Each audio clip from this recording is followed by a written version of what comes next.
Parents, what's the smartest lesson you accidentally taught your kid? When my daughter Emma was 10, I had one rule about school lunches. Pack it yourself the night before, and I don't check it. If you forget, you go hungry. I won't bring it to school. Sounds harsh, but hear me out. I was a single dad working 2 jobs, and mornings were chaos. I'd be rushing to get ready for my 6 a.m. shift while she got herself ready for school. The lunch rule wasn't about being mean, it was about survival. The first time she forgot her lunch, she called me crying from the nurse's office. Dad, I'm starving. Can you please bring me something? I felt terrible, but I stuck to my guns. What did we agree about lunches? She sniffled. That you won't bring it if I forget. Right. So what are you going to do? She hung up on me. I felt like the worst dad ever. But you know what? She never forgot her lunch again. For 3 months straight, she packed it every single night. I was actually happy of how responsible she'd become. Then one Thursday, everything changed. Emma called me at work, but this time she wasn't crying about forgetting anything. She was crying because someone had stolen her lunch from her locker. Some kid took her whole bag and threw it in the trash after eating her sandwich. Dad, I know the rule, but this isn't my fault. I packed it and everything. Part of me wanted to rush over with a happy meal, but then I remembered what I'd told her before. You're right, this isn't your fault, and I did say I won't bring your lunch, but I never said I won't help you figure it out. What do you mean? Use your brain, kiddo. You're smart. What options do you have? She was quiet for a minute. Then she said, I guess I could ask the nurse if she has anything. That's one option. What else?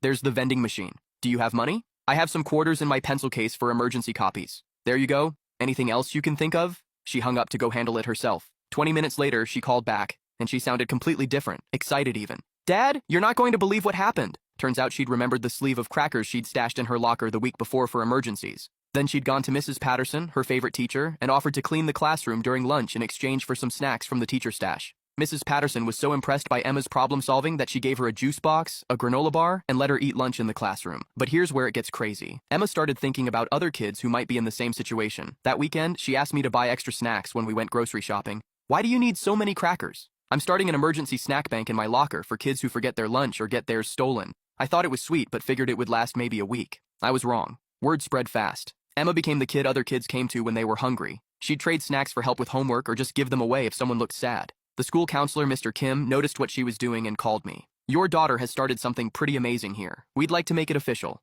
They turned Emma's idea into a school-wide program called the Snack Bank. Kids could donate extra food, and anyone who needed it could take something. No questions asked. Emma became the student coordinator. She made a whole system with bins and inventory sheets. She even convinced the cafeteria to donate leftover fruit at the end of each day. The local newspaper did a story about it. The headline was, "Fourth Graders Lunch Crisis Sparks School-Wide Kindness Program." That's when it hit me. I'd been trying to teach her responsibility about packing lunch, but I accidentally taught her self-reliance, creative problem-solving, and how to turn a bad situation into something that helps others.